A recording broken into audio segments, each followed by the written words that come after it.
in racing. It's time to recap it.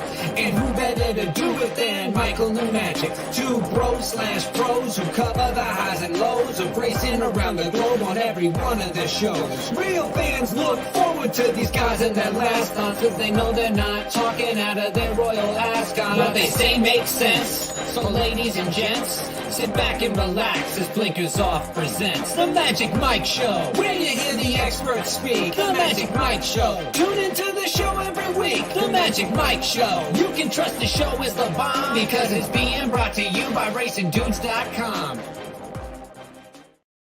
What is going on, everybody? Welcome back, Magic Mike Show. Thursday, was it November 30th already? Kind of wild that we are already December tomorrow. Pretty crazy. Back for a Thursday edition here, joined again by Aaron Halterman. I'm Mike Somich. And Aaron, before we look ahead, let's look back a little bit. What did you think of that turfway sequence? A little frustrated that neither of us got there. Yeah, definitely. The races I went short in were great. They went well. And I was like, oh man, the four winning the last race, that was my strongest opinion. And so it's like, boy, you should be better than that. But yeah, the middle legs there just kind of fell apart. In legs where I went 4 deep, I couldn't get there. So yeah, that was frustrating. Yeah, pretty not the best result ever. I wish I listened to you on the single in the land. I ended up going 4 out of 5 and left off the 10. Who was even money because I ended up singling the 2. So it was one of those frustrating things where every horse was on the grid. The thing pays $14,000. Have the 12, have the 2, the 2 prices, and just kind of didn't shorten up in the right spot and get one more deeper in that disgusting race with the $5,000 maiden claimers. Yeah, I know Doc also got knocked out. He didn't have that 10 involved either. And that was the one, if you're forgetting, had the first time starter that was 5 years old, and we talked about it. And then we talked about the 10 there as well. And yeah, you loved that 2 horse. And it was just one of those races, $5,000 maiden claimers. And they looked like it on the track. You watch it and it's like, well, that looked like a pretty disgusting race. And it couldn't look like anything but, right? I mean, that's just what we had. Yeah, definitely not the prettiest race. We're going to head to Aqueduct for this Saturday. We got 4 graded stakes races. But before we get into that, I wanted to ask you a question about the second race because I know that you generally handicap all the races, look ahead a little bit. So I'm sure you're already done with Aqueduct on Saturday. We're kind of in that, hey, let's look at some of these 2-year-olds who are debuting. Are there going to be any horses that are Derby contenders from it? And this specific race jumped off the card a little bit for me. Not sure what you thought of it, but we've got, first off, some expensive horses, the 4-horse, $1 million horse, a couple horses here over that $200,000. We got a homebred that was $250,000 with the 6, who's a morning line favorite. Anyone jump out here that you were kind of interested either in this race or down the line? Yeah, 2 horses definitely interesting. In the 6 that you mentioned, Ignite the Light. This is a horse that got beat by a couple horses that we'll talk about here in a second. So I don't want to mention them even right now, but we'll talk about it. And so we'll kind of see if the 6 runs well. What does that do for the horses running in the Remsen? So that one jumped out at me. I thought the 5 was pretty interesting to me as well. D'Angelo really is a Gulfstream guy, but he's brought this one up to Aqueduct here, and get Saez aboard. So I'm sure this horse traveled with a couple of other ones. So I thought the 5 showing up in this race was pretty interesting as well. But I mean, you could just keep on going. There's a lot of ones, but 5, 6 make a lot of sense to me. And I thought the Gargan first time starter, the 8, Cool Operator, another one. I'm with you. I think one of these horses is bound to be pretty good. Yeah, I wouldn't be shocked if they kind of take that New York step forward. We'll see what they end up doing. Rodney mentioned the Dutro barn is fire. Man, he is cooking better than Walter White right now. I got to say, he is everything he sends out is absolutely running, and it's been that way for a month. He's clicking off at over 30% at Aqueduct, had another win again today. Obviously won the Breeders' Cup Classic. Even has 6 seconds at Aqueduct, so could be a higher percentage. He's going to come up a couple times on this card. What are you doing with Dutro horses right now? Using them. Period. No, honestly, like I said, again, I don't want to spoil what we're going to talk about, but yeah, I mean, I'm going to use him on this sequence a couple times. So, look, you're right. He's running very well.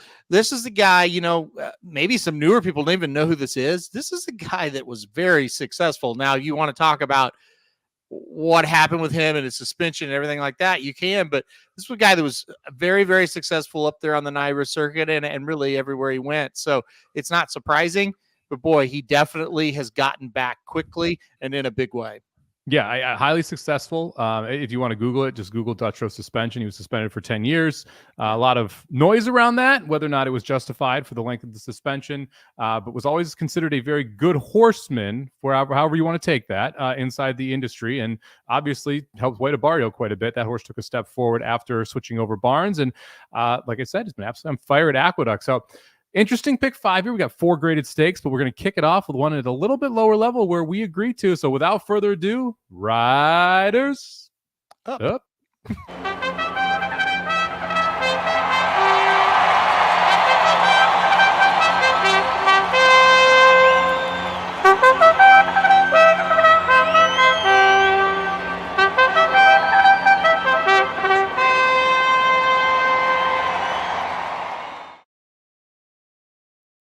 All right, we're back here covering the late pick 5 from Aqueduct. We'll kick it off with Aqueduct's 6th race on Saturday. Non-winners of 1 allowance, 3-year-old and up, competing for $90,000, going 7 furlongs over that Aqueduct dirt course. And Aaron, I'll kick this off with you. We both found a single in this sequence. We both think a couple races in this sequence are incredibly difficult. We both singled the same race. It's this race. Yeah. Didn't even know until we looked at the tickets. Talk to me about the 3 overstep we're both singling here. Yeah, we're both going to single here. I was surprised we both got to this. Well, I guess not that surprised. I looked at it like this. I think the 4 stakes races coming up here are difficult, varying degrees of difficulty, like you kind of said. I think it gets harder as we go along, actually. But yeah, the 6th race, again, I'm huge on replays, and I really just went back and watched the number 3 overstep, the 4 races this horse had, and look at the race last time out specifically. He was kind of motoring a little bit on the front end. He had some horses kind of around him, and he just held him off. And Ouster was closing late, and this horse was able to hold him off. So I just thought he was super impressive. You look at the potential pace setup here. I think he's got it to himself, really. The 8 maybe can go out and pressure a little bit, but I think the 3 overstep gets out to the front, takes him gate to wire. I know a lot of people will say, gosh, long layoff. Not sure about that. When it's Pletcher or when it's Chad Brown, I don't really worry about layoffs. They usually come back and run well. His percentages, talking about Todd Pletcher, almost just as good as if they were running on 30 days rest versus 286 days. So I just was all over the number 3 overstep in this one. Yeah, I mean, he also came off a 1.5 year layoff and won the first out. So that kind of makes me less concerned about the layoff there. Also won his debut race. You've got 2 examples where over longer layoffs, the horse has been able to be successful. So for me, that made more sense. I was actually more worried the fact that we're stepping out of state bred competition here into open company. But as you go through this race, I mean, first off, I agree with you. Like, this is the best horse who has the best pace setup. I talk about it. That's how a lot of my singles come from, where I think I'm getting the best horse who also is either alone on the lead or has the best setup coming off it. You're going to have the other main competitors be in a speed duel. Well, Overstep's the fastest horse and he's the best horse. And so that to me sets up to play the 3. But the other part of was, if not him, then who? Right? I mean, like, to me, the next 2 in were the 9 and the 2. They both got claimed out of a $50,000 race by Linda Rice and are both showing up here in an N1X allowance. And so if the 2 horses that I'm most interested in are taking what are pretty significant class jumps, it's hard for me to really get around the horse that I think is the best horse in the race. And I think Linda's going to beat us if we get beat. It just kind of feels like that kind of race. We talk about her a lot when she claims one and then protects next time out. It is a good sign. But yeah, I mean, I think your point is valid. She claimed the 2 off Brad Cox. I mean, Brad's not going to just drop one for no reason. So he didn't think too highly of the 2 Power Seeker, even though he ran okay. And then, like I said, Dark Vector, another one she claims out of the same race. And it's like that, those races weren't bad, but like it's not overstep. No. And if one of them gets you, who do you think it is? Oh boy, that's a good question. Probably the 8. I don't know. It just feels like it gets Ortiz aboard. I just kind of feel like that's probably the one she thinks the most of. But again, I think the 8 is the one that might be able to go up and put pressure. But I just think it's different, going up and putting pressure on claimers versus going up and putting pressures on a nice allowance horse, so that was kind of my thing that I paused a little bit with it and ultimately just decided to single. But I think the 8's dangerous. Dark Vector is pretty dangerous. Yeah, it's also the one that she claimed, which I'm surprised is like even allowed. That out of the same race, she could claim 2 as a trainer, but only 1 as an owner. Yeah, it's weird. So, and there's a she's got some stories around the claiming box in New York. There's a history there as well. But yeah, like to me, I think Dark Vector is the biggest threat outside of the 3 Overstep. But the other part of this is like Overstep just beat N2X Company. Yes, it was state bred, but it was N2X Company now dropping into N1X Company. And the 2 horses we're talking the most about, they're competitive, are coming out of a $62,000 allowance. Yeah, it was a Keeneland, but like you go back and the last time Dark Vector ran at N1X Company, ran 12th in a field of 12. It wasn't good. So we'll see what happens today, but I agree with you. We're both single in the 3 Overstep to kick this thing off.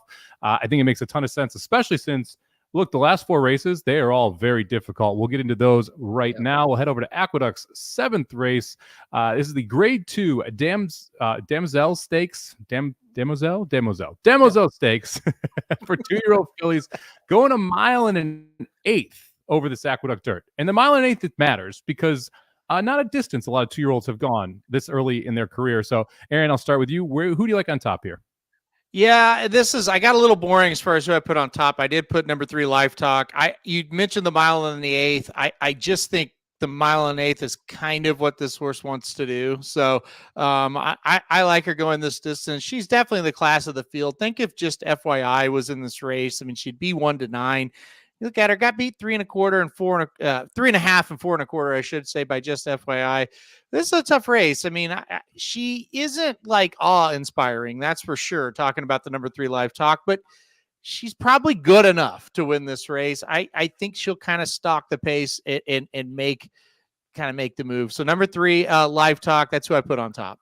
Yeah, I've got her on top as well, and I think your assessment of not being awe-inspiring is very accurate. Yeah, the horse just kind of looks like it's a grinder. You know, it's like you don't see that turn of foot. You're not ever convinced the horse is going to win the race when it's in the race. So it's one of those horses where like, hey, it makes a ton of sense. And yeah, just FYI, if she was in here, she's 2 to 5, right? So totally get the use here and think that just Life Talk makes sense on top. But I think Life Talk's pretty beatable in this spot. And so I'm trying to find a little bit of a price. And I went to the 8 horse. Ringy Dingy is my second horse here. Gargan sends this one in from Delaware. Ran a really nice race at Aqueduct. Breaking the maiden, was 12 to 1 on that day. Stretching out the 2 turns for the first time. This horse should absolutely love the stretch out. And I don't know if you've noticed this. Katie Davis, not the best jockey in the world, but Gargan's been consistently giving her chances in New York. When he has a very good horse, he's letting Katie Davis ride in a lot of cases. And, you see her as a 0% jockey over this meet, 7% for the year. She's 30% with Gargan. 30%. So it tells you how many opportunities he is giving her in New York.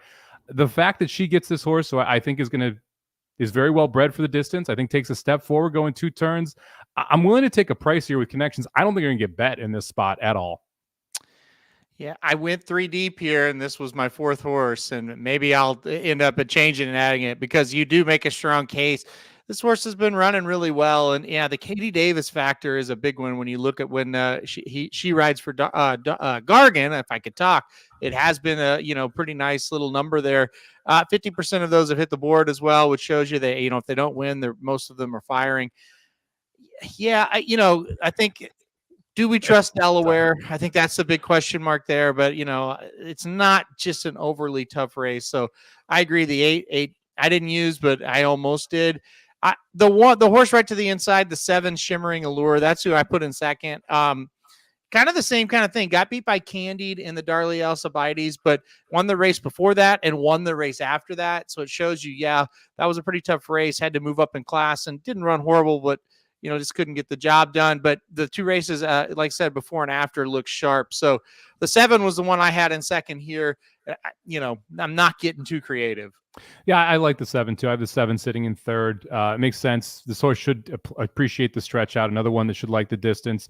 Has the ability to come from off the pace or sit close. We saw this horse sit close 3 back at Churchill. Last time at Aqueduct was way off it. You would think the 2 turns won't be an issue, but that 1 2-turn race did leave a little something to be inspired. But it was 25 to 1 that day. So it was a long shot in that spot. So you wouldn't want to hold too much against her. Did finish 4th in a field of 8 at that price. So I think Shimmering Allure makes sense here. And I did include her on the ticket. We went 2 different directions here for the last horse. I'll start. I went to Dutrow. We talked about this a little bit in the open. He's been absolutely on fire. Adds blinkers here for Vino Rogue. The 5 horse. Dylan Davis takes the mount up. Just missed to Shimling Allure last time, but if you look at that race, Shimling Allure came from way off it. Vino Rogue was on the lead or close to it. No one else really lasted that was close to the lead in that spot. So I think that Vino Rogue ran a really nice race. Not a ton of speed in this race. And, we talked about the Walter White cooking. If Vino Rogue can get brave up front, I think this horse has a very good chance of taking this field gate to wire. So I use the 5 on top, or I use the 5 as my fourth horse. So I'm going 3, 5, 7, 8. Did you consider the 5 at all? Well, okay, I've got good news for you. If you want to take a horse off, that's Anthony Dutrow that's trading that one. Well, he probably gave him the medicine anyway. So maybe the brother's helping out there, but I don't know. You know what?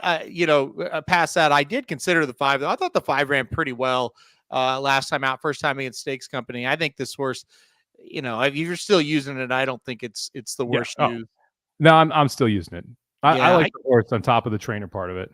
Yeah, and I think the horse can get out towards the front, and I think that's going to be kind of interesting here. Who sets the pace? To me, it's a little bit up in the air. I think the 5 could. I think the 6 could. No, listen, for my last horse on, I used the 9, Caldwell Loves Gold. I debated between the 9 and the 2 a little bit as well. Dolomite, which I love the name. But anyway, I ended up on the 9 here. I think Cox getting Saez aboard, that kind of tells me we need to get a little more speed into the horse. And I think that they'll try to ride this horse a little bit more aggressively. It's been 4 or 5 lengths off of the pace when sprinting, but maybe stretching out to 1 1/8 miles, breaking from the outside. Just kind of get her out of there, get her towards the front, and maybe she can hold on. So the 9 was the last one I used. Yeah, I looked at both the 2 and the 9. I don't think the 2 wants or the 9 wants the distance. That was my big thing with the 9 horse. You look at the first 2 races look great sprinting, and then we stretch out and we go to 7 furlongs and look a good race. And then we go to the mile. I think that mile race was clearly the worst. And you look at the time too; they come back in 1:38 and 3, so a pretty slow mile. I have a feeling they'll be stumbling home in this race. It just feels like the 9 is going to be one of the ones that's going to be stumbling home. I thought the 2 was really interesting too. Neither of us used it. You want to make the case? Yeah, I mean, it ran fantastic last time out. It was 2 to 5 though. Talking about Dolomite, and ran pretty good on debut. Got better there. I kind of did the preview for this race that'll come out I think tomorrow for Magic, and it was just like I don't really know with his pedigree what ultimately she's going to want to do. I should say it's a horse by Unified out of an Algorithms mare, and it's like I could see this horse being a sprinter, or I could see it running 1 1/8 miles. It's kind of up in the air what this horse will ultimately want to do. But I thought the improvement last time out by Dolomite was super impressive. It was just a little too much of a question mark for me. What's going to happen now going 1 1/8 miles from a 7 furlong race? Yeah, the distance was a question for me too. I've got Equinedge up there. Their GSR has 78, which is their breeding metric, second highest breeding metric for this distance for the 2 horse. So they're saying that the 2 should like the distance. The 8, if you notice, is in the box there. 86, by far the highest, so the most well-bred for the distance, which I thought was interesting in this race as well, because it seems like a lot of these are bred to go 2 turns. The 8 still towers above the rest in that spot. Yeah, that's interesting. I don't know that I necessarily agree that this 2 is the second best bred to go this distance in the race, but it is interesting to see that rating. It's just kind of an unknown. But listen, I mean, you would agree the talent was there. It's also a New York bred, got to step up now, but the talent looked pretty decent on that last race. Yeah, interesting to mention the New York bred aspect of this. I don't worry as much about state bred at 2 as I do when they're older, just because I feel like you have the opportunity to take big time jumps forward when I'm handicapping. Would you agree with that, or you still focus a lot on state bred? Nope, I totally agree with that. And really, it depends on what state you're bred into a little bit. These New York breds, you've seen them jump up and win big races. That's not anything new. Or if I'm handicapping the Arkansas Derby and we got an Archie bred in the race, you do tend to pause a little bit. Yeah, my dad is no longer chucking all New York breds from graded stakes. He used to chuck every single New York bred. It's like I'd make a case for a horse and be like 5 minutes into it. He'd just look at me deadpan and be like, she was bred in New York. She can't win a graded stakes. that was the old New York breds. Now the New York breds, they are some runners. All right, let's jump over to race number 8 on the card here. The Go for Juan Stakes going 1 mile over the dirt here. Fillies and Mares 3-year-old and up, $200,000. We've got a field of 7 here. Thought this was the least competitive of the stakes races. Excited to hear your take on this one. I'm only going 2 deep here. This is my second shortest leg. I know you're going a little bit deeper. Who you got on top? Yeah, I almost went too deep as well. And I think we would have had a different too deep here, but I ended up going 3. On top, I do have the 5 Tizzy in the Sky. Look, I think this horse, last time out moved up to a stakes race and just got beat in neck. And I think if that race would have been a mile that day, she would have won. So I like her in the spot. I like the 5 quite a bit. Get Sai as a board here. So Sai is on a speed horse. That's never a bad thing. So the 5 for me on top. And then I had the 6 Gerrymander in second. Just a really consistent horse. I'm guessing you're going to make the argument too many seconds and thirds to use in a pick 5. But I like the 6 quite a bit here as well. This isn't too hard of a field. Yeah, I'm gonna try and beat the 6. This is a typical Somich is gonna try and beat this horse because the price is gonna be wrong. And I kind of agree with Equinedge here. They have her as a 3-2 favorite. I think she's gonna go off shorter than that 2-1 price. I think you're gonna see is somewhere in that 6-5, 7-5 range when this breaks. And I like the other Chad Brown. I like the 7 horse, Good Sam, more than I like the 6 Gerrymander. I think there's more upside. And I think Gerrymander is going to get too heavily bet off the last race, which was a match race that she won by 25 lengths. Right. Don't even care. That to me is a complete cross off. And the pressure from the 5 Tizzy in the Sky, I think, makes all the difference in the world here. To me, this just sets up really well for Good Sam because I think Tizzy in the Sky 100% sends from the 5. The 6 Gerrymander is going to, I'm guessing, press or sit right outside. And the 7 is going to sit right behind the 2 of them and just have the catbird seat. And to me, that's the spot that you want to be in here.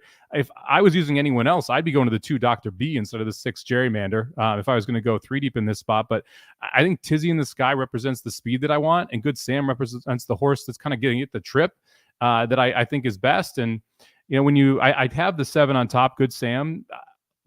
This horse has been solid. I mean, this is a 3-year-old who, we're stepping up a little bit, but just carrying 118, I think that's a positive.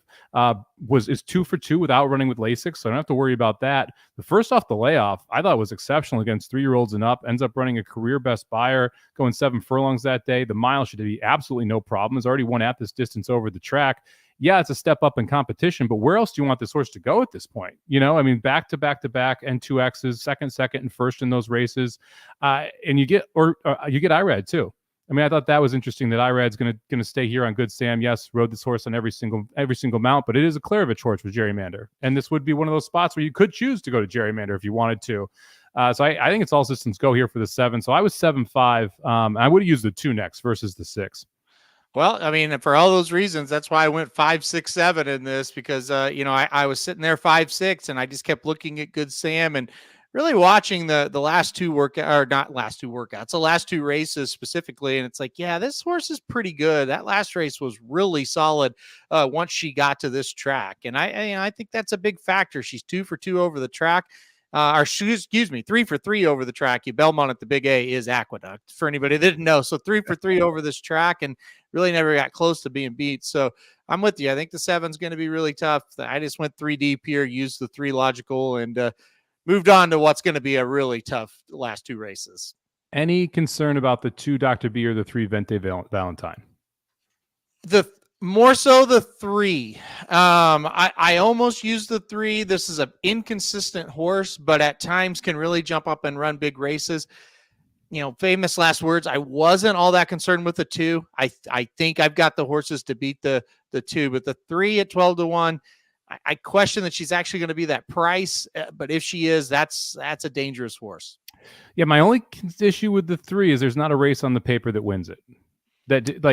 She's probably got to run her career best race, and that's why you're getting 12-1. I would want to make sure I'm getting 12-1 on this horse, though. I would have a significantly less interest at 6-1 or 5-1, somewhere in that range.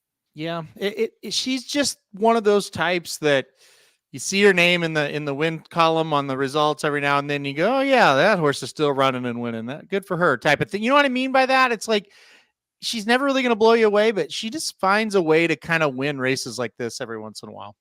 Yeah, no, I agree with you. I think the 2 is a little interesting. I don't want 4-1. That was one of the main reasons I didn't go 3 deep here.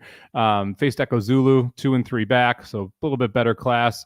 Actually won this race last year on December 3rd at Aqueduct. Went gate to wire with Irad Ortiz Jr. board, so has had success over the track. This seems like a much more difficult version of this race. Bank Sting and Betsy Blue ran 2nd and 3rd that day. I would say that all 3 on the outside are better than those 2. I would think so. Yeah. I would hope so. We'll find out on Saturday. All right. I'm kind of going fast through this race because I'm excited to talk about the next two races. Yeah. And it's funny because Rodney tells me I'm chalking out. I have a 20 and 30 to 1 shot in the last race. I think the Met Mile is wide open. But before that, you went 5 deep in the 9th race here. So I'm interested to hear the take here. This is the Remsen 2-year-olds going a mile and an eighth over this dirt course, $250,000 purse, the penultimate leg of the pick 5. This is wide open, dude. Who do you got on top? Yeah, it's a lot of horses that they're in that kind of, I think they might be okay, but I can't really trust them either. I put the number 3 Dornoch on top. I have really liked this horse. I was there when Dornoch debuted at Saratoga. He had a lot of hype around him. He got bet pretty hard. He kind of got, I'm not going to call it a bad trip, but he just kind of got caught up a little bit inside of horses. And once he finally got going, he ran okay. Just got beat by Seize the Gray, who ran really good that day. Went up to Monmouth as a maiden, got beat by Noted in a stakes race, but still ran a good second. I just thought last time out at Keeneland, the 3's light bulb came on, man. He just looked different. And I know it's a maiden, he special weight. He's 2 to 5. That's what he should have done. And yeah, that's true. But you watch his stretch runs, the first 2 races versus that last one. He just looked a little bit different. He had his game face on, so to speak. So I put the 3 on top. I'm pretty excited to see what he does here. In second, I've got the horse that won the local prep race for this. The number 8, Where's Chris, for Rick Dutrow, won the Nashua Stakes, like I said last time out. I don't know, man. He looked really good in that race. He really seemed to improve off of the first 2 races where he was not bad, but not great. I think Where's Chris, if he runs back to that's going to be tough as well. So I went 5 deep, but my top 2 were the 3 and the 8. Yeah, this is the Dutrow I left off that I'm very scared of. Where's Chris, who, like we said, Dutrow been winning everything. He's what is he? I think he's 7 for 21 now at Aqueduct so far in the meet after today. The fact that it's Castillo who's on it was kind of the part that I was like, well, if this was Irad, this would be a horse I would 100% be using because we've seen Irad get a lot of the big time outs for him. I just couldn't do it with the 8. I don't hate it at all at 6 to 1. I went with a 4 horse, Moonlight, on top here in this spot. This is a horse for Pletcher that I think they thought was going to be a better grass horse. And they kind of realized he's not, especially that race 2 back over this course, breaks the maiden, runs a 90 buyer, looked very, very good doing it. Takes a step forward, goes into the street sense at Churchill, and I thought ran really well in that race. Was kind of wide throughout most of the race, was able to then make a move, ends up running second in that spot. It was just a field of 5. I think it's a really nice trip today. There's quite a bit of speed in here. Dornoch, I think, is going to be part of that pace, obviously, but it's going to be interesting to see how it plays out early. I think Moonlight might be the big beneficiary of how it plays out if he can sit right behind that pace and be able to make a move around the far turn. So I had the 4 on top, and I have Dornoch in third. I'm going 4 deep here. I really like the 2 horse Domestic Product. 10 to 1 on the morning line. This is a horse who, again, going to be involved in the pace, so we'll see where this horse ends up sitting. Manny Franco rides this horse, and it's kind of the other type Chad Brown here in this spot. But when you looked at this horse and you look at that first race specifically, and so, we talk about maidens at Saratoga all the time. That race on August 5th had Just Steel, BU, Locked ends up running third. Ozone runs 4th.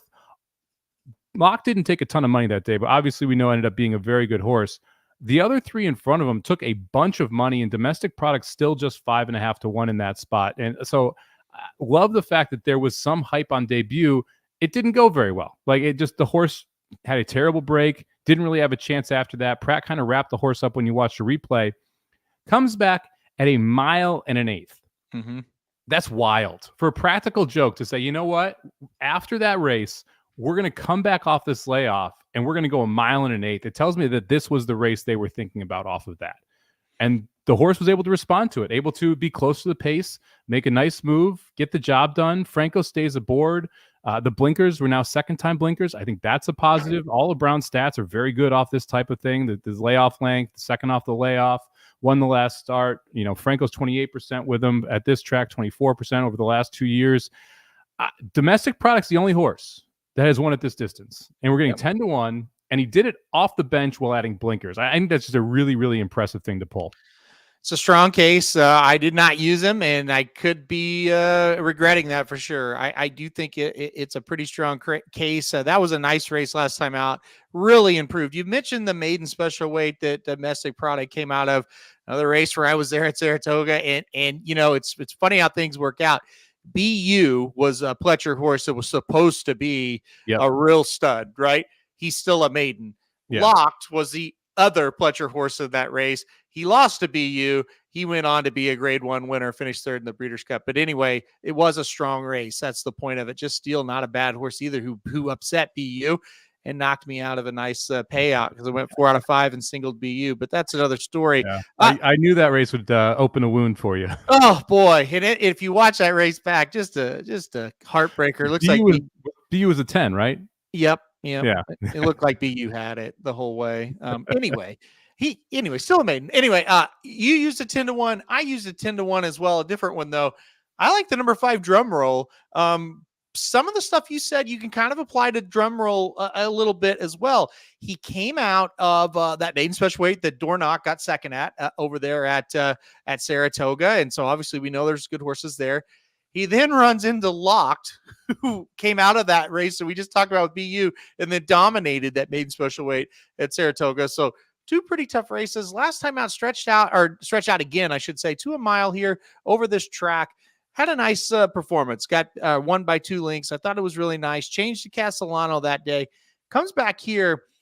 Somich, I see a ton of speed, and I don't really think this horse needs the lead, but I also think he's fast enough to get in position. So I use the 5 for Brad Cox here. I think drumroll, please, is interesting at that price. Yeah, we're gonna have some agreement on this one. I ended up going 4 deep, and I went 2, 3, 4, 5 here in this spot. I think that it's interesting that Cox also calls on the services of Castellano, who rode this horse last time and has obviously had a phenomenal year. But that race against Locke to me was the big thing, right? First off, ran well in that first race, but that was over a sloppy track. Horse didn't seem to love it, kind of ran in place a little bit. The 2 efforts over the fast track I thought were both very good. Nothing you can do against Locke, just absolutely no match for that horse. But guess what? Locke would be a short price in here. Comes back, and I thought ran really, really well, especially considering the pace. I mean, they flew early, and yeah, it kind of stumbled home a little bit, but being in the 9 post at Aqueduct, going a mile, when they go 45 and change as a 2-year-old, not a wonderful spot to be in because you kind of have to end up wide and you got people backing up around you. So I thought that was a really nice race from Drumroll Please. And again, the price I think is right here. I don't think Drumroll Please is going to get the lead, but I don't necessarily think that he needs to. And 10-1, willing to take a shot there in what it feels like a race that's absolutely wide open. We didn't get to the one horse who is projected to be one of the favorites here, and one of the highest win percentage on the board there. You used the 7 Sierra Leone. You want to talk about this one?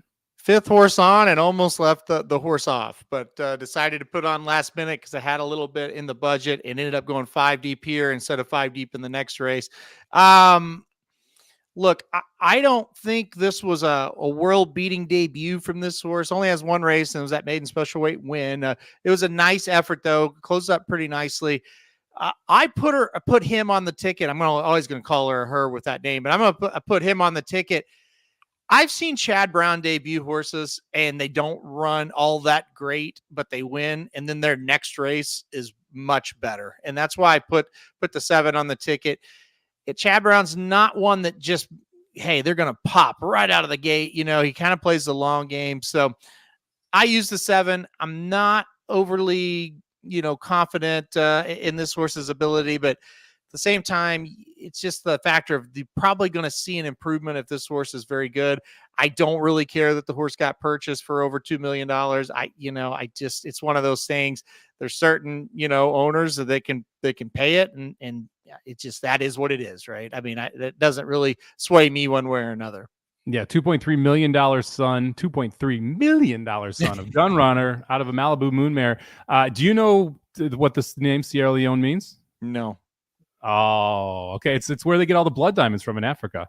Oh, really? Yeah, not a female's name. It's a place where they get all the blood diamonds from. And so Kanye West is rapped about. I believe Leonardo DiCaprio was in Sierra Leone in Blood Diamond as well.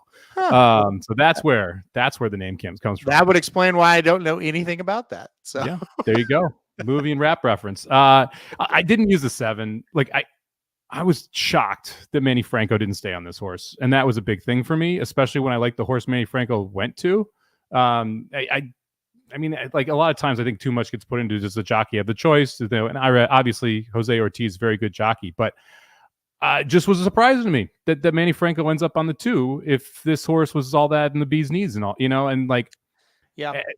To me, that switch was a pretty telling thing because Manny Franco's been getting a lot of very good Chad Brown mounts, especially on the dirt. And here we are on the dirt, 2 of them, and he chooses the 10-1 shot and not the $2.3 million purchase who's 4-1. I think the one kind of rebuttal is that Manny Franco was on this horse and it debuted at Aqueduct during the Breeders' Cup. So maybe it was just like, well, we got to throw Manny on there, but we really want, Jose to ride. I guess I'm playing devil's advocate more than rebuttal because I agree. I never like that when we're switching jockeys after a win. So I get what you're saying. That may be the reason why, I guess. Yeah, no, that's a good point. Obviously, you didn't have all the big guys out in New York that weekend. But to me, yeah, if you win on both horses, generally, and obviously there are some circumstances where it's not, but generally, you get your pick, right? Yep. And so it's interesting there that goes to 2 Sierra Leone, a former French colony. Rob N chiming in as well there in Africa. So a little history lesson here on the Magic Mike Show with special guest Aaron today. Let's head over to the last race of the day, the big one, the banger. The $500,000 grade 1 cigar, or grade 2. Why is this a grade 2? I'm surprised it's grade 2. It's absolutely crazy. They degraded the Cigar Mile and the Clark, which was last week. They used to be grade 1s. Now they're grade 2s. I don't know. I mean, it literally just slipped out like tongue because it's always been a grade 1. So grade 2 Cigar Mile. Kind of a bummer because Cigar, freaking phenomenal horse. If you never watched the Cigar YouTube of all his wins, go check that out. Yeah. Got to see him in person a couple times. Breeders' Cup, which was a phenomenal win, and the Citation Challenge as well, which was fun at Arlington. RIP Arlington. Anyway, Cigar Mile here, $500,000. Highly competitive field. I went 5 deep. I'm taking some swings. Aaron, you on my side here? This is a wide open race. Yeah, I hate this race. I went 4 deep, and I don't feel great about it. We're using 6 of the 10 horses between us. Gosh, 6 of the 12. It doesn't surprise me. I kind of just decided, all right, you're going to have to take some stands here. You're just going to have to do it and hope you get it right. Listen, I kind of like Senor Buscador on top. I say that with a chuckle because, come on now, it is what it is. It is. Listen, here's the deal. You look at the pace of this race. To me, he is getting the absolute perfect setup. There's so much speed, at least on paper, and the way I look at it, Mike, there's so much speed. I think Aqueduct plays to closers a little bit. I think the number 3 Senor Buscador, he's going to be flying. I really believe that. He's beaten better horses than this in the past. He's been competitive with better horses than this. I get it. You're like, yeah, I don't want to mess with him. I think he'll run pretty well. I like the 3 on top. I think he's going to run pretty well because of what I was talking about.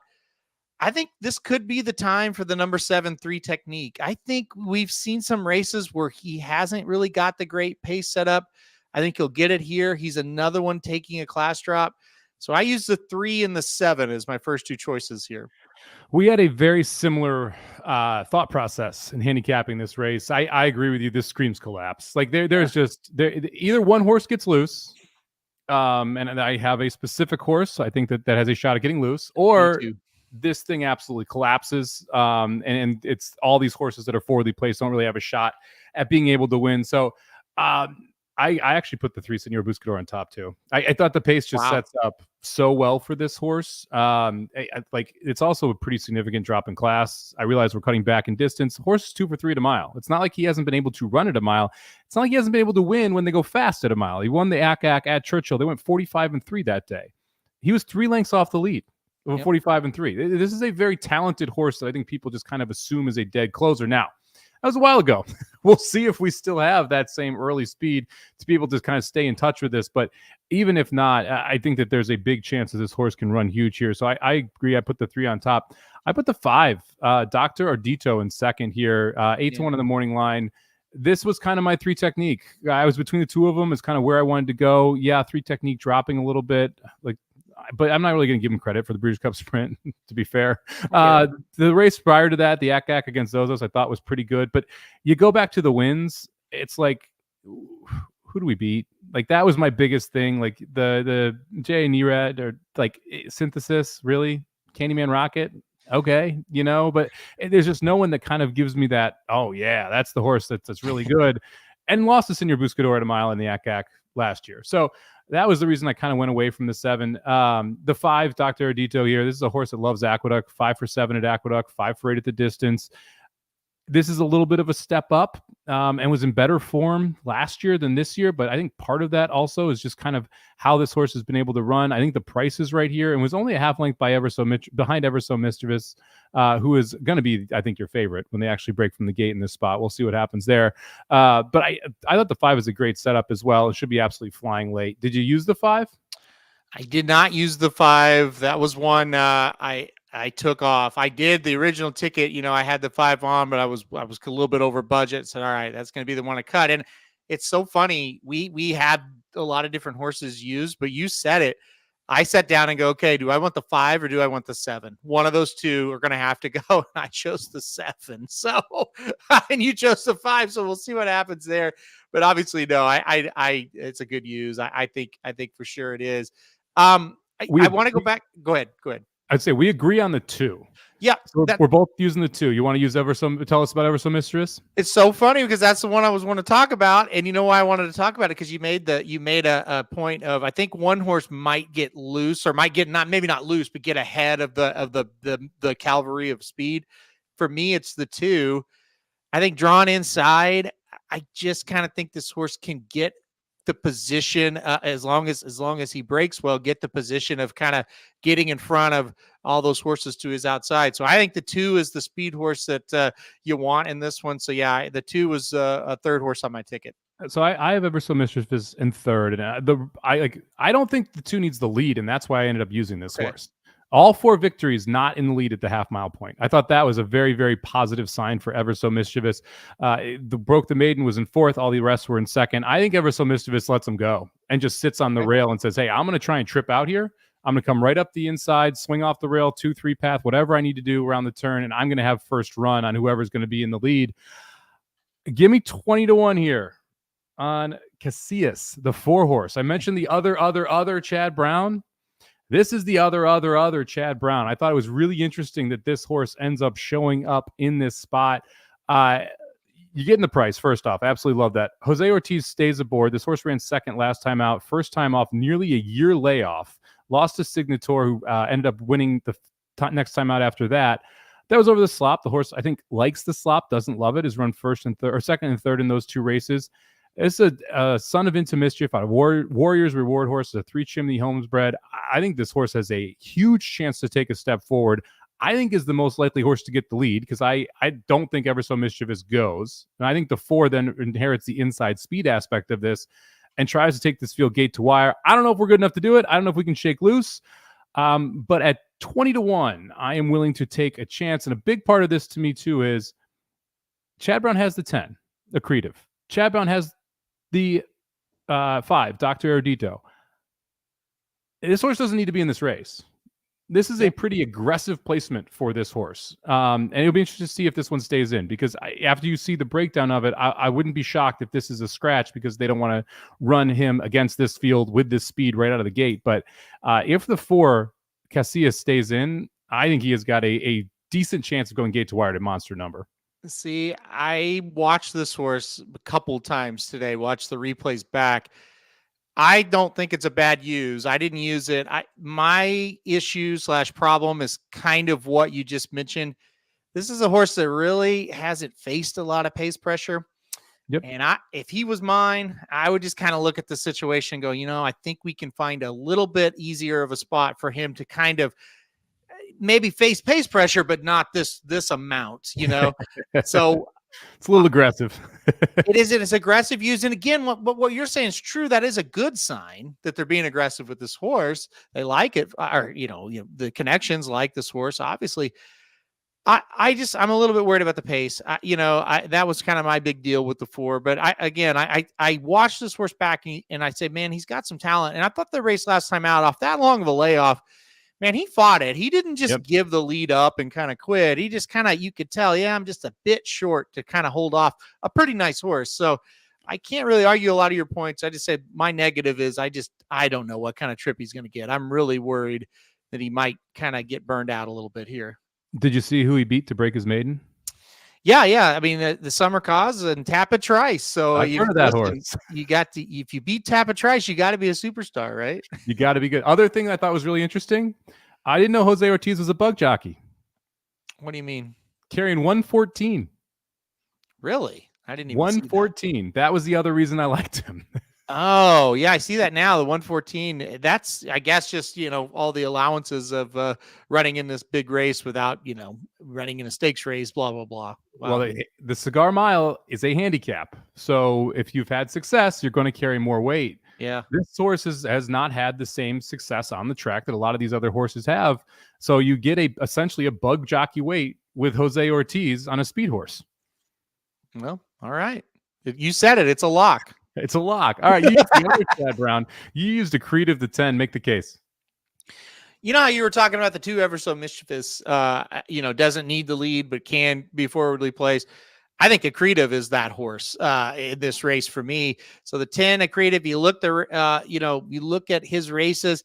Yeah, he can go to the lead and be fine, but you also, you look at the allowance 4 races back, man, just kind of sat off of it and then pounced. You look at the race last time out, was 4 lengths off of it, pounced, got third, beaten a half length.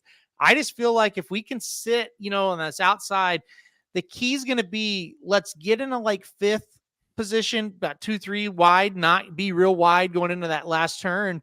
Or I guess the only turn in this case, but let's not get too wide on the turn. Let's be forwardly placed enough to be ahead of a few of them. But I really think in the stretch, if this thing starts to back up, he's going to be full of energy. So I think the 10 Accretive makes a little bit of sense. It's kind of that stalker that I want to use. Yeah, I just had a problem with how he lost the last race, where the 2 was in front of him, won. The 5 came from behind, and he ended up running third. So he wasn't able to beat the horse that was slowing down, and he wasn't able to beat the horse coming from behind. And I wanted him to beat one of those 2, and I didn't think the setup was bad. I thought he had every opportunity to get by, and just wasn't as good that day as the other 2. So at the price I think he's going to be, I ended up leaving Accretive off. I went to his inside and took a 30-1 shot at Castle Chaos, and I'm just going to root for a little bit of chaos here. This is your collapse horse. If shit hits the fan, Castle Chaos could be the one running right through it and trying to run them down here at 30-1. The last time out, going a mile at Aqueduct, ran a race that is good enough to compete with a lot of these. Now, that's the only race on the page that is. So, to be totally fair, I need him to improve off a career best effort. But, this is, again, a race where I feel like it's wide open, especially because of the pace setup. And this horse, I think, sits a really nice trip here. That mile was in 134-2. The 49er was in 135-1. He was almost a full second faster than the graded stakes that the 2, the 5, and the 10 are all coming out of. Now, I realize, yes, we're taking a step forward here, but to me, we're getting the right price to be able to do so. And I think this is wide open. So I'm willing to take a shot here with a 30-1 shot in Castle Chaos. Yeah, he hasn't been in horrible races, like you kind of mentioned there. Times have been pretty good, and I definitely think he's a horse that's going to need a lot of help. There's no doubt about that. But again, I'm kind of projecting that he's going to get that help. So I do think they're going to be coming back to him a little bit. I don't know. For me, it's just he's still, in my opinion, the 3rd or 4th best closer in the race. And that's kind of where I was I can't get there with him. Yeah, I don't disagree with you. I just love the price. And in a race where I think that this is just this could completely collapse, I'll take a shot with a 30-1 horse to try and close this thing out and to get a little bit of value, because there are some chalkier legs earlier in the sequence. So want to take a little bit of a shot there with a big time price. I guess we should talk about 2 other horses that I considered them, didn't use either. Hoist the Gold. I'll start out with the 11 horse here. 2 back, was able to win a grade 2 race. The Phoenix went to the Breeders' Cup Sprint, didn't run great there. The Phoenix was at Keeneland. This horse absolutely loves Keeneland. I just couldn't get if you take out the Keeneland races, there's nothing that's competitive in here. That's why I didn't use the 11 Hoist the Gold. Yeah, this will definitely just be one that you will be very, very angry if the horse wins, because he does have form / numbers / class. It fits pretty well here, but it's just like, man, from the 11 hole, I just don't know. And it's just one of those things. More often than not, he just doesn't get there. He's 4 out of 25 lifetime. I will say, the race in the Phoenix, probably good enough to be right there with this group. I just don't think he's going to get it done at the end of the day. Yeah, 0 for 2 at a mile distance, but I mean, to be fair, like I think he faced Cody's Wish one, and I don't remember who it was in the other. Like he was never winning either of those, so not completely going to hold that against him. But the mile probably not the best thing. And then the 12 horse, Pipeline. Previous Trad Brown Cheney heads over to Cherie DeVoe. Talked about her on the Monday show. Any thoughts about the 12 Pipeline? Because I looked long and hard on this one. The race last time out, he looked more like himself, at least for 6 furlongs until he quit. I was broken record. I was at Saratoga both these times he ran, and he was not good ever at either one of these. Just didn't run a step, and he was 3 to 5 coming off that layoff the first time. I don't know if the trainer change is really going to do this one much good. I couldn't get there. I do think they'll just sin like hell, try to get the lead. End of the day, I just don't think he's going to be able to hang around. Yeah, this is one that I'm probably going to stable up, and I don't think this is the day, but I think there is a day where you get something interesting back on this one. Last time race was October 1st of 2023. Has since run 2 bullets and 3 workouts sub 48 at Keeneland for Cherie DeVoe. So the speed's still there. We just don't know if the stamina is still there. One other person mentioned the 6. High Oak in this chat. Rodney here. Any love for the 6 at all, Aaron? No, I just can't. I mean, really good two first races to start this horse's career, and it's just kind of spun his wheels ever since. He's had trouble staying healthy. They finally kind of got him back to where he's running decent. I don't have any interest in the 6 in this spot. Again, this is another one. I think maybe 7 furlongs the right distance. Maybe one that down the line I think makes a little bit more sense. Interesting that Katie Davis has ridden this horse 4 times out of the last 6, but then Irad picks it up last time, and you see a kind of step in the right direction. If the fact that size is aboard, I'm not going to completely throw this one out, but at the same time, I think kind of interesting. At the price, but I'm already going 5 deep and using the 20 to 1 and 30 to 1, so hard to use horses like the 6 and the 12 as well, who I think are not in the form currently to be able to get the job done. Yeah, I don't know. I have to hit the all button to get to those 2, but I'd have to go a little bit deeper for sure. Yeah. If you wanted to get to the all button, you could single the 3 in the 6th race, you single the 7 in the 8th race, and pop the all button here and see what happens. Yeah, there you go. I like it. No, I don't want to do that. All right, let's run through our tickets here. Got to the end of the show. Aaron, since you're the guest, I'll let you kick us off here. Let us know about your pick 5. Yeah, going to single the 3 in the first leg, so hopefully get through there. Going to go 3 with 3, 7, 9, with 5, 6, 7, with 3, 4, 5, 7, 8, with 2, 3, 7, 10. $90 ticket from me. Go ahead, Mike. I'm going to shave $10 off it. I'm going to play an $80 ticket here. I'm going to single the 3 as well to kick it off. So I will go 3 with 3, 5, 7, 8, with 5, 7, with 2, 3, 4, 5, with 2, 3, 4, 5, 9. Almost have a 3 in every single race. It'll cost you $80 for 50 cents there. And hopefully we get a nice little price home here in the Met Mile. Going to be a really interesting race. Kind of love this card overall. A really interesting card from top to bottom. Got some very good 2-year-old races early. You've obviously got the 2-year-old stakes races, but the Met Mile, I think the Cigar Mile, I think is going to be phenomenal at the end as well. So excited to see what happens there. Aaron, before we go, got a little Thursday night football, but before we do that, got to say what's up to Magic. How's it going, buddy? He's making a drive right now from Lansing to the Detroit Airport, heading back to California. So hopefully we'll see him on Monday. Hopefully everything went well up in Michigan for you, Magic. Can't wait to get a real co-host back.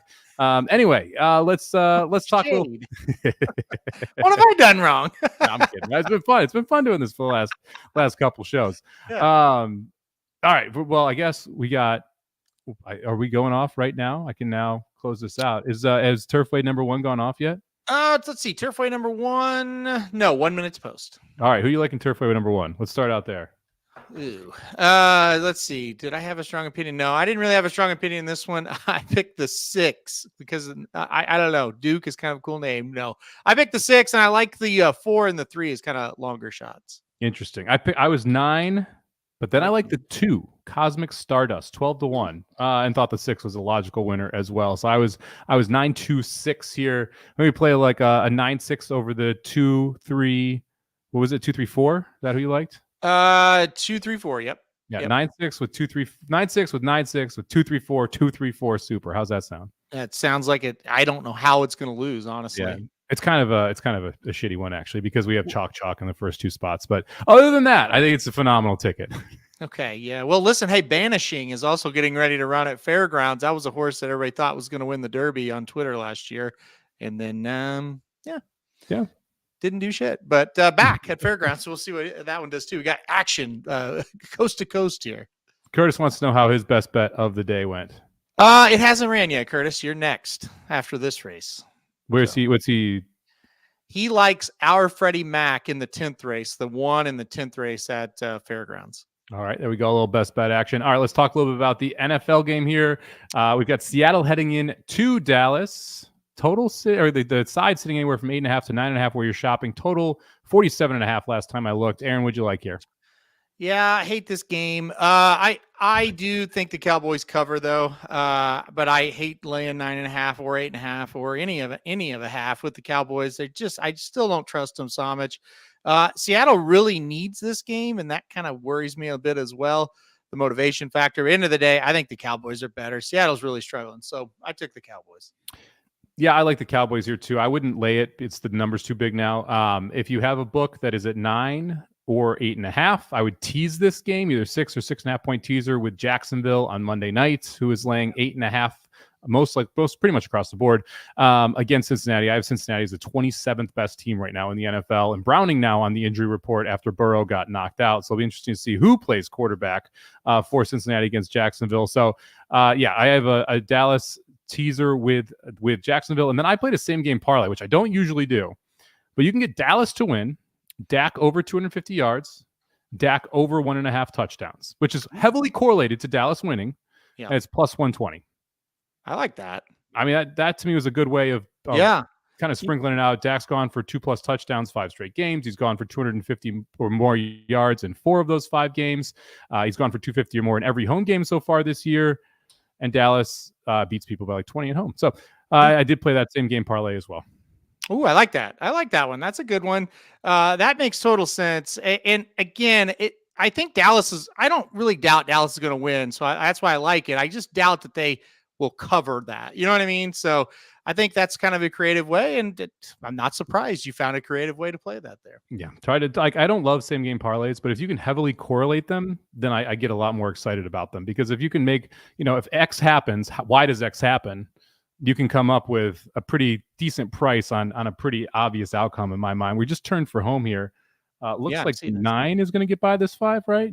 I think. And then the 7's trying to come, but I don't think he's got enough time.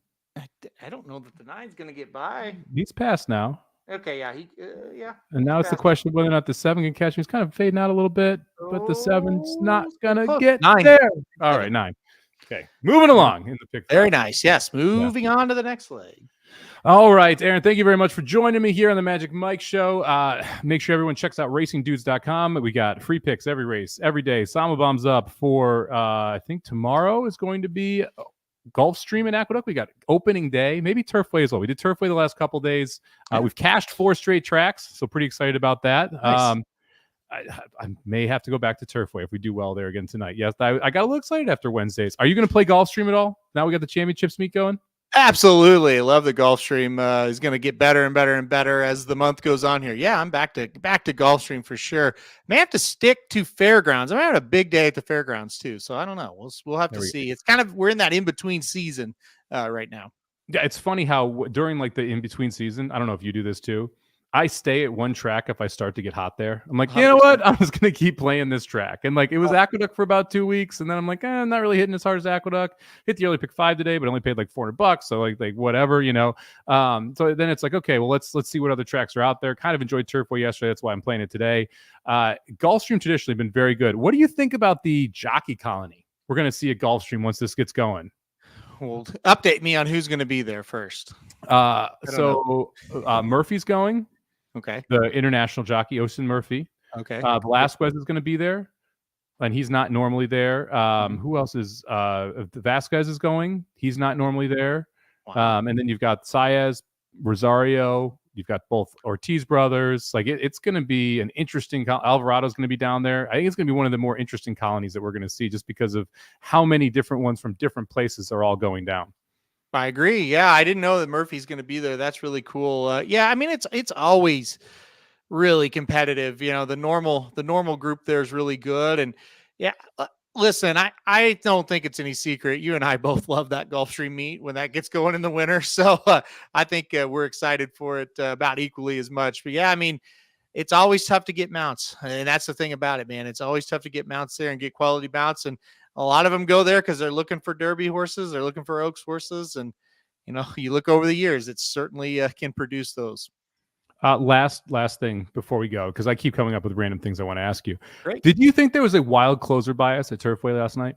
Oh, yeah. Felt like it for sure. Right? Yeah. Like no one had a prayer to go gate to wire at that track. So I was interested to watch today and make sure that I wasn't just making this up, but it felt like a wild closer bias. Yeah. It's funny because I liked the 4 in the last race last night. So I was out of the pick 5 as we documented. So I was like, I'm going to go all in on this 4 here, or not all in, but back in on this 4 here to try to make a little bit of a dough. And I'm watching it and I'm like, well, if it's playing like it's played all day, this horse is 1-9 to get home, because it was just way back. And there you go. Make that move, and then boom, gone. Yeah. So I felt like every race I'm watching the outside, just somebody to just like circle all of them in the stretch.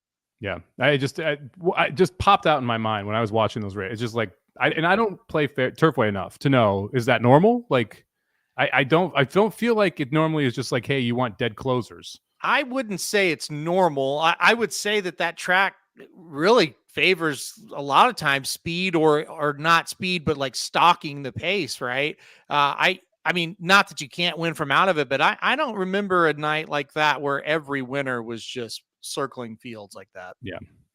Very, very interesting opening day of Fairgrounds. The 9 wins from mid-pack, I would say, from like stalking the pace. So more traditional to what you're generally saying there. All right, we've gone over an hour. I think we've done enough here. Thank you very much for joining us for the Magic Mike Show. We'll be back on Monday. Like I said, over to racingdudes.com for the free picks every race, every day. Make sure you're checking out Racing Dudes /YouTube. Subscribe, hit the like button so you make sure you know whenever we come on live, talk horse racing, to talk sports, whatever it may be. We got videos up for all the major stakes races coming up over this weekend. You've got the Rockets, you got the Somobombs, you've got the daily picks, everything you need over there from a premium pick selection as well. For it's going to be a phenomenal Saturday of racing. Looking forward to having the Cigar Mile. You've got Del Mar going. We've got the Gulfstream Championships meets back. It feels like we're starting to get back into the swing of things here after about a month of a lull there, so can't wait to get it going.